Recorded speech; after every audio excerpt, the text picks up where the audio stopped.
Welcome to Martial Arts Today, a program dedicated to the ancient fighting arts of the Orient, designed to give you insights into the history, philosophy, styles, and celebrities of the martial arts. And now, your host, Joe Rebelo. Hi, this is Joe Rebelo for Martial Arts Today Television, and we're here with a very special guest today, Mr. George Elmer from Blackwood, New Jersey. Mr. Elmer is the founder and creator of American Chinese Kenpo Karate. He's also a well-known regional and national tournament competitor, and we're going to discuss his art and his martial arts career here today on Martial Arts Today. Mr. Elmer, it's a pleasure seeing you, sir. Thank you, sir. It's a pleasure. First of all, the first question I ask all my guests is, how did you begin in the martial arts? Oh, well, that's a funny story. I have to go way back 35 years for that, Joe. I was coming home from school in Jersey, where I'm from, and I was about 10 years old. It was 1965, and we had this bully at our school, and he'll remain nameless. And I was coming home, and he always liked to beat everyone up. So one day I was coming home, and I remember this like it was yesterday, Joe. And he came up to me and he asked me for some money for lunch for the next day.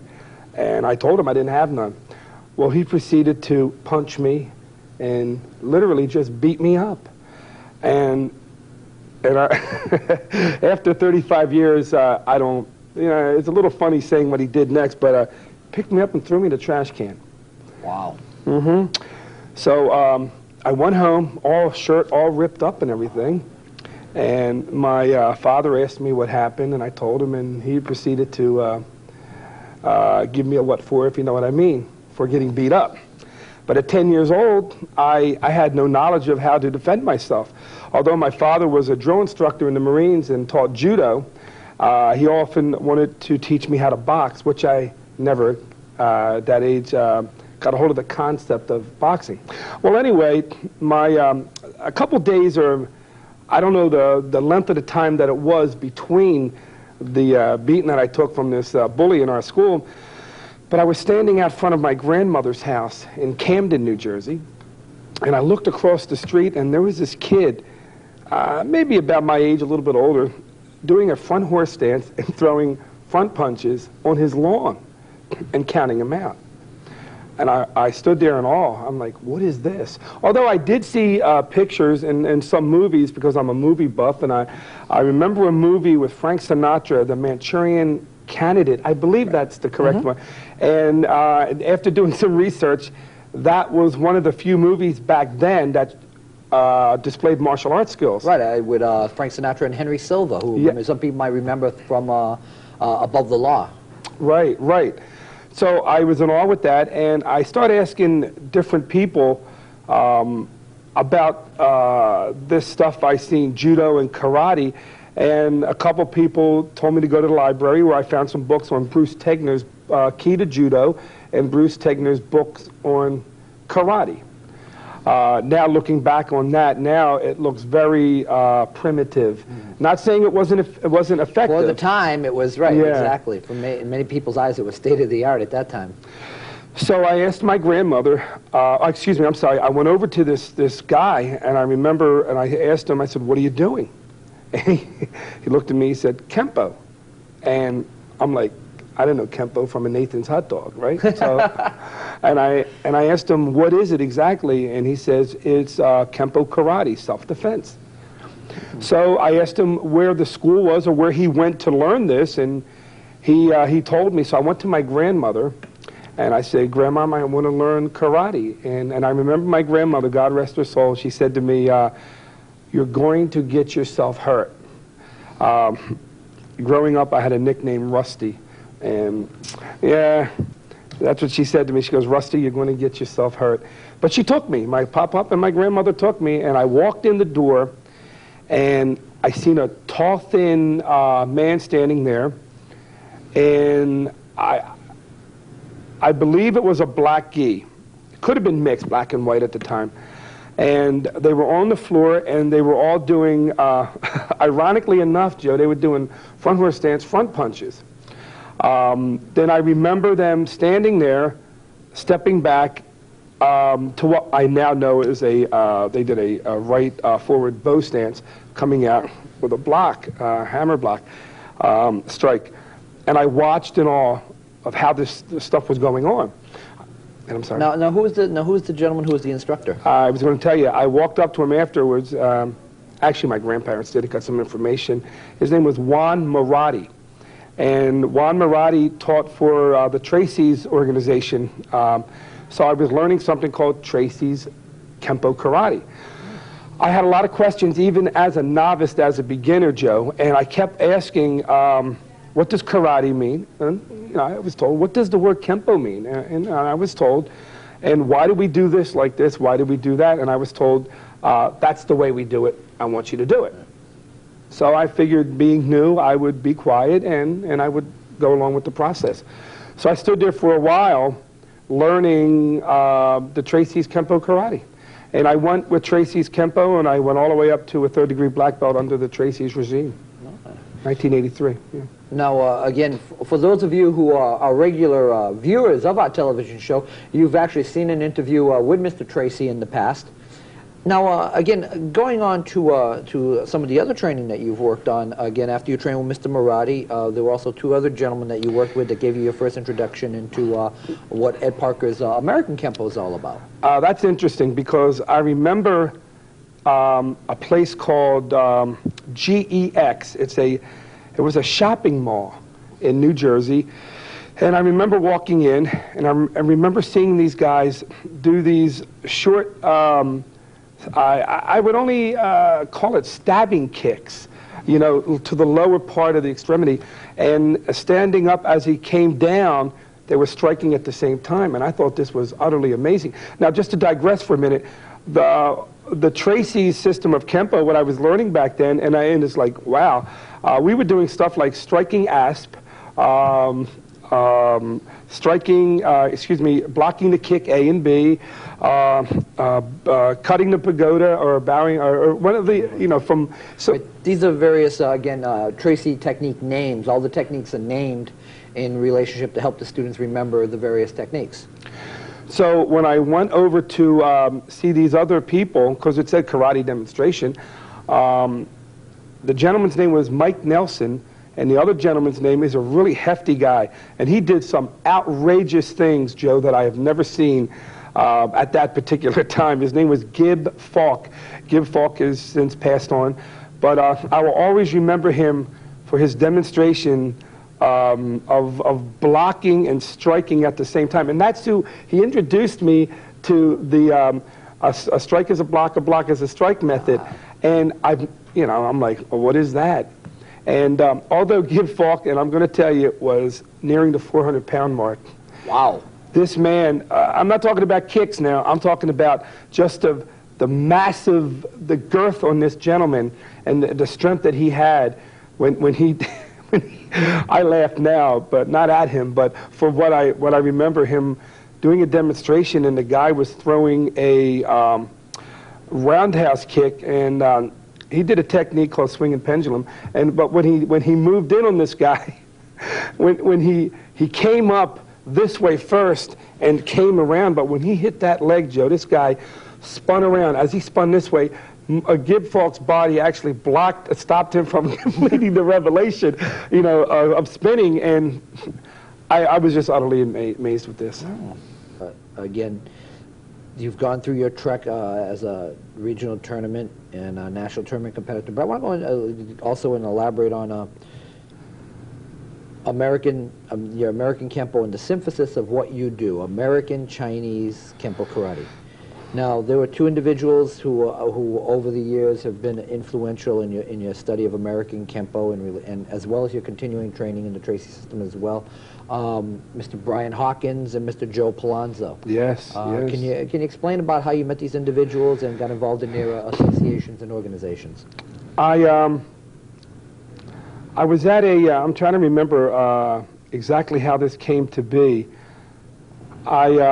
met a lot of people, a lot of tournaments, and I was doing my, I do the, well, Mr. Speakman calls them the Kenpo sticks, and the Japanese would call them Jodo sticks, and I was doing my sticks at a local tournament, and I remember a couple people commenting on how fast they were moving, and you look like Mr. Parker, and you look like so-and-so, and I remember, I'm trying to remember exactly how it came to be, but in some odd way, I got a hold of Mr. Brian Hawkins, and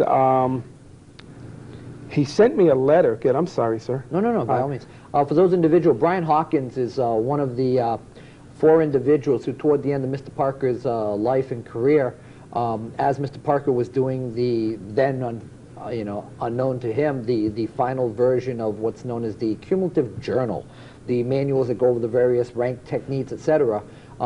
Brian Hawkins, Barbara Hale, Pat Salantri, and of course the well-known martial arts actor and Kenpo practitioner Jeff Speakman would come to his house every week, and they would go over the various aspects of these manuals. So Mr. Hawkins was also the head instructor for the West Los Angeles Ed Parker's Kenpo Karate Studio as well. Please, sir. If I can digress for a minute before we talk about Mr. Hawkins, I remember a lot of times, because I was involved with Dennis Tostin from the Tracy's regime, and later on American Kenpo. Mr. Tostin, we were talking one day, and he had told me to call, actually he's the one that gave me Mr. Parker's phone number. I had called Mr. Parker because at that time I wanted to learn more about American Kenpo. And I've talked to late senior Grandmaster Ed Parker a lot of times via the telephone, and I can only describe him speaking with me as he talked in parables, because you had to decipher what he said.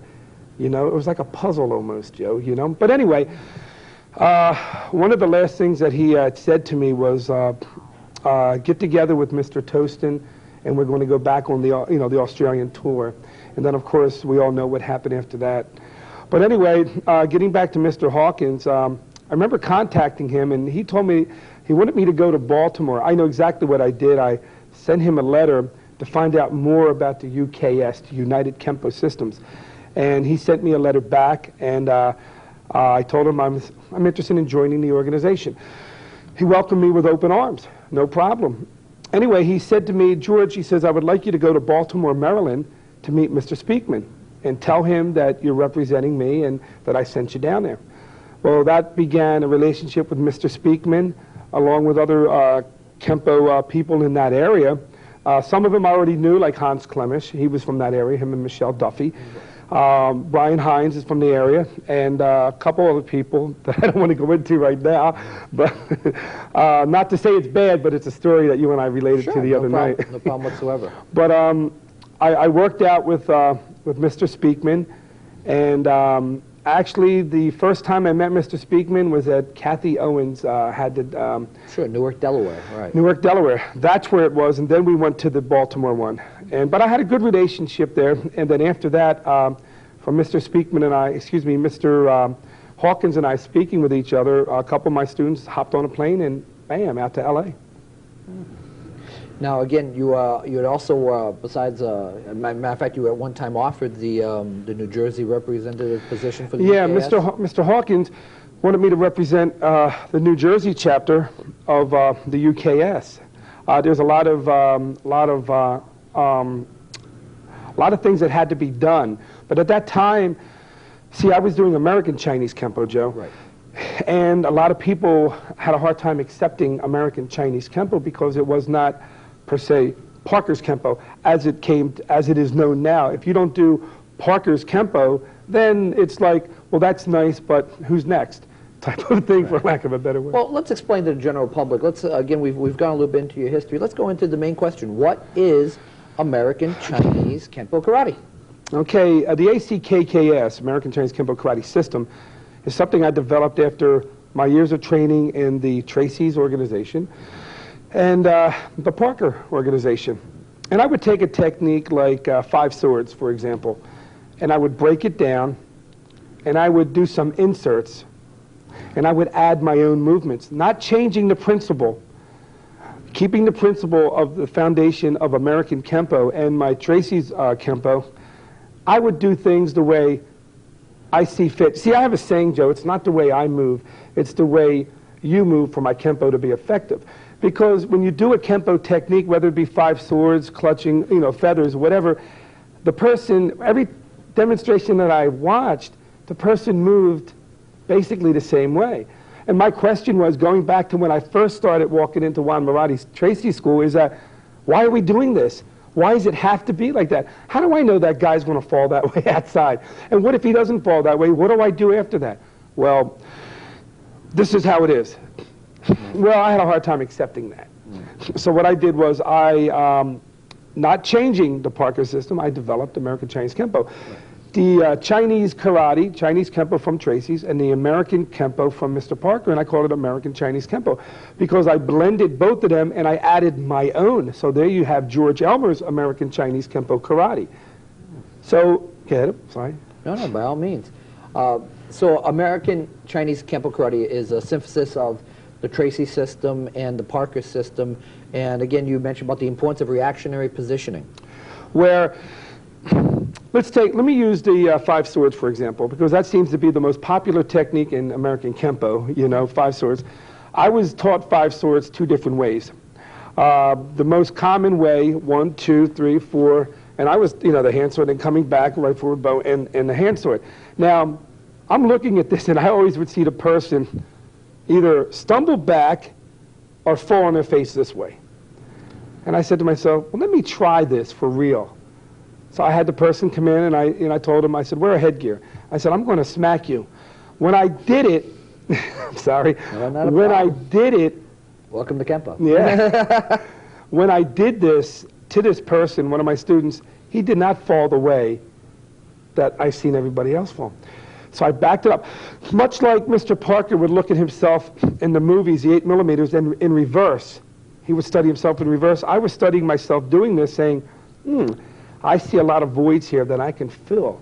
Not saying I'm changing Mr. Parker. So what I did was I developed a technique off of that in my orange belt manual called crossing the blades, which is almost resembles crossing, 5 swords. And I said, okay, fine. If he comes this way, he's going to run into something we call a rail.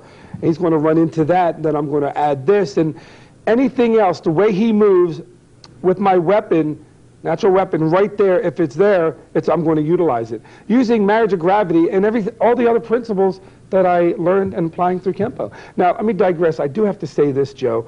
A lot of my students tell me, Mr. Elmer, you're long-winded and you talk a lot. Join the club. Yes. Back in the day, Kenpo was called finger painting style and a slap art. People would tell me that. Oh, it's all pretty stuff that you're doing. Well, a slap art, I don't think so. It looks like we're slapping. And I have an interesting story about a tournament when it comes to that. I'll tell you later. But. Okay. Well, again, what I really enjoy about, and you're going to see a short demonstration of American Chinese Kenpo Karate, and you'll see a depiction of one of the techniques and elaborations on what American Chinese Kenpo is. What I really enjoyed about it personally is the fact that the creativity. Again, there are unfortunately individuals who will sit there and say, well, it's not exactly the way Mr. Parker would do it, etc. But the man himself would foster creativity. He would teach you to become a thinker so you are not thumped upon. He would sit there and say, learn to be creative, learn to be innovative, learn the improvisational aspects of our mighty art. And I think that the beauty, that's the beauty of it, that you yourself have taken these basic concepts, theories, and principles and apply them into your own creative process to formulate your own version or your own signature upon what Kenpo is. What we're going to do right now is do crossing the blades. I have Mr. Rebelo with me, Joe Rebelo, from Rebelo's Kenpo Karate in New Bedford, Mass. And what we're going to do with the help of Mr. Rebelo here, he's going to be the guy attacking me. So I'm going to do this slow so you can see exactly where my personal weapons are going to go, okay? I'll do this real slow. I'm stepping up, palm strike to the forearm. I'm replacing. hand sword here. As I step up, elbow to the jaw, stepping back to the sitting cat. Here, the hand sword again as I step out. That's how it's done. Now I'm going to fill in some of the missing parts here. And I know the people who are watching this tape right now, they're probably sitting there saying, well, look at that. He could have done this, that, and the other thing. I know, because I do the same thing. But let me show you something. We'll do it slow. I'm stepping up, and I'm shooting this out here. Of course, he can take that hand, and he can hit me to my ribs. He can hit me to my ribs very easily. Remember that? I'll cover that in a second. All right, so as I continue, I step up, and I do the elbow. Now, he can knee me to the groin because I don't have nothing stopping that.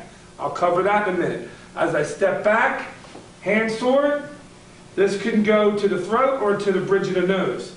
All right? Now, if this is done right, as I go to get out, I'm going to trip over his leg. I'll cover that in a second too. So I'll show you how that works too. So if he were to come in and to stop him from punching me, this is what happens. I'm kicking him. Hand sword. As I come in real fast, I'm coming in, I'm going, I'm hitting here. If he tries to come in with the knee, I just come in with the knee. I just buckle that. Okay, so remember that, if that's the case. From here, I'm coming here, then I'm coming back. Here's a double factor. Bam, here, hit again. And if he tries it again, I can kick him here. But if his leg is up here, bring your leg up here, Mr. Rebelo. If his leg is stuck here and I come here and I can't get out, well then we just tap the ankle part of it this way and hit him again on the way out. So we'll try that again. As he comes in, I'll do it in regular motion now as if I would do it on the street.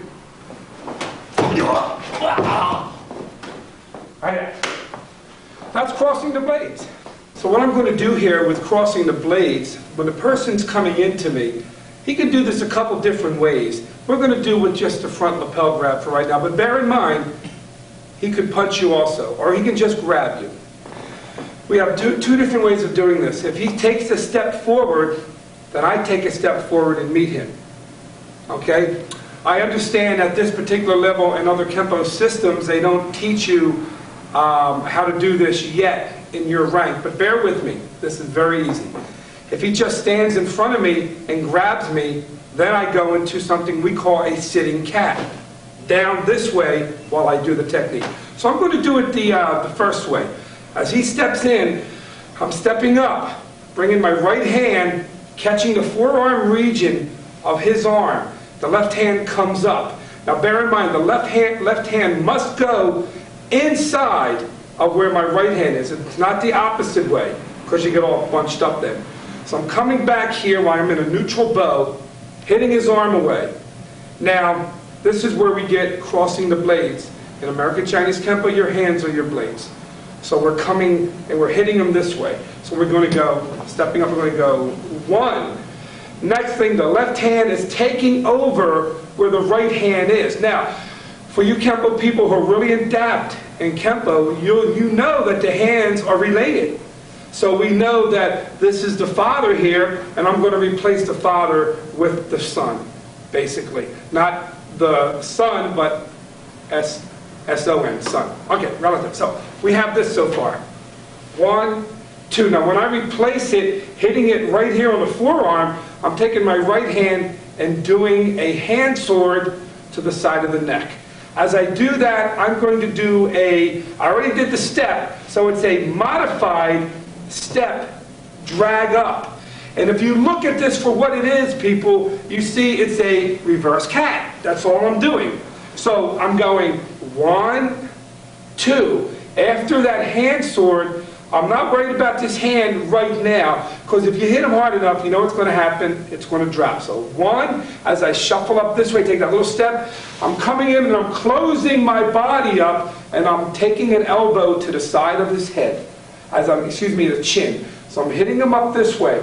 I'm immediately going to go back to the sitting cat as I take this hand. There's hip movements in here, but we won't talk about them right now. And I'm going to sit back and hand sword to the throat. As my arm is using his part of his body as a fulcrum, so he cannot come back. Hand sword. The hand comes right here, the right hand, as I bring down, doing an inverted reverse punch to underneath the throat. As you see, I'm in that cat stance, so from here, it's already being done. I'm going to exit as I do the twist stance and the cover out. That's crossing the blades. I'll do that for you, as we say, reality in motion, without a partner right now. Then I'll do it with a partner. So once again, the person's coming up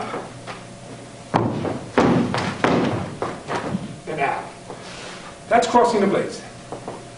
Okay, here's what we're going to do. I'm going to do this technique again, and I'm going to show you how my hands are traveling and exactly how I'm producing the punishment I am to this individual here. We're going to slow this down. I'm going to do something we call an ACKKS, American Chinese Kenpo Karate system, one-stop Kenpo motion. So basically what he's doing here, remember, if you want to generate your power here, okay, maybe I should switch to the other side to show just a little bit better here what's happening here.